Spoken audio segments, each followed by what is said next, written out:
Right, right. Like the Shroud of Turin is an excellent example. Yeah, that one's an interesting one. That's a weird one, man. There's a weird one. There's a lot of people that go out of their way to try to disprove it, but when you get into the dating of the cloth. Now, I just want to make a quick note to say my faith is not dependent on whether this shroud is real or not, but it's very intriguing to find out more and more about it, especially in recent years.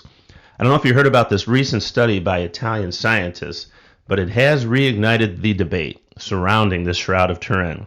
So it used to be they were saying that it was only a few hundred years old, but now they're saying that the way the cloth is made, the cloth is made that's exactly consistent with the time that Jesus was alive, and that more tests need to be done to find out the exact age of it, because the problem is like you don't know like what piece they studied, and you're not studying the entire thing, and also the image of it is bizarre.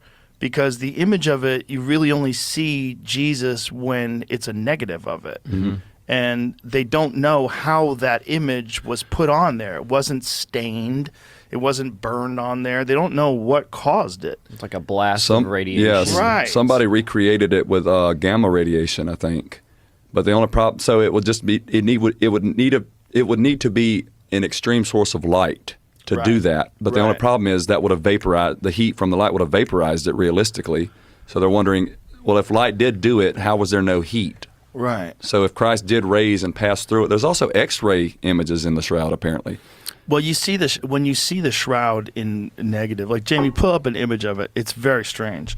Like it shows the lash marks on his body. Yeah. It shows his facial features. It shows the holes where his wrist is, where he was crucified. It's very strange stuff. Because like for someone to do that as a hoax and to just not paint it, just to do it in some very weird. Go to that. Yeah, that one right where your cursors over that. Make that big. Recently said it's fake. They've recently said it's fake? They go back and forth but on the it. thing is, like, who is the person who's they, right? Yeah. The Catholic Church is who What's that, owns Jamie? it. Says they've been debunking it for 650 years. Well, but 650 years ago, they didn't even have carbon dating. So what were they doing to debunk it back then? Yeah. There's a bunch of people that want to debunk it. There's a So what document does it they say? found. A document? Well, they were talking. I mean, I don't know. Well, they talked about it being bull. Yeah, I've The also thing is, seen people, videos. I'm sure, called bull a long Videos time where ago. people have talked about ways that some of that stuff could have been done. Sure, but how would someone figure out that 500, 1,000, 2,000 years ago, whatever it is? It could have been 300, 200, 150, Sure. 60 years ago. Well, it's 650 years. If they've been debunking it for 650 years, you got to assume it's at least 650 years old. Well, So the thing is, like, see, it's been dated between 1355 and 1382. So either way, we know it's at least 600 plus years old, and we know that the way that it was put on there was not stained, it was not painted. It's very strange. And if you look at it like that, they didn't even know that until they came up with photography, until they could take an image of it and make it a negative. They didn't see the face of Jesus and all the depictions. mm-hmm. It's like this image right here is like, you look at that, the Shroud of Turin, like, yeah, I could say call bull, whatever. But then you see the negative, like, go back to those other images. So this is what it looks like when you run it through, when you use modern photography and turn it into a negative. That's really weird that this wasn't, that they didn't know about this in the 1300s. Yeah. A new study says it's something else. So they're going to have studies forever that debunk it. And whatever that is, man, when you're, just go back to the negative ones. The one that you just had, the one down, right, yeah, that one, please. That it didn't, you couldn't see it normally, and you only see it when they make a negative of it. That is so strange that someone would go out of their way to fake something in that way, where it only exists in a negative.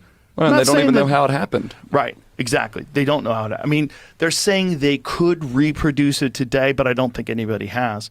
And also, how are you going to reproduce it to such an extent with so much detail that matches the biblical depiction of the crucifixion? Yeah. Including the holes in the wrist, the lash marks on his back, the wound in his side. It's all really weird. At the very least, it's fascinating. The very least, it's fascinating. Figure out how they did that first. I seen one article last year where they found dirt particles that matched, that they trace back to Jerusalem. So Yeah. it's like I say, they've been debunking it and saying it's authentic and debunking it. It seems like for the last 5 or 10 years now. Oh, it's very weird stuff. The debate is ongoing. There's still many experts who maintain that the shroud is a medieval forgery. But it's really fascinating that in the late 80s, this whole thing had been written off as a forgery from the medieval times. But seriously, how do we explain? And they don't explain. They don't really know if it was a forgery. How was this image even created? That's the key question. Curious what your thoughts are on this. Leave the comments below and have a blessed day. In 1988, a group of scientists were able to get permission to get a sample from the shroud and to subject it to radiocarbon dating. And then they announced with a 95% degree of certainty that the shroud was medieval. And wow, that's a tremendous blow to everybody who thought that the shroud might be real. But then, as time went on, experts began to look at it, and it was finally determined that the test was taken from the very end of the shroud, not where the image is. And it really turned out to be a patch that had been woven by ancient weavers. They weaved it back together on that particular area. When those guys came out with their carbon-14, they tested the wrong piece. Nobody's proved it a fake yet.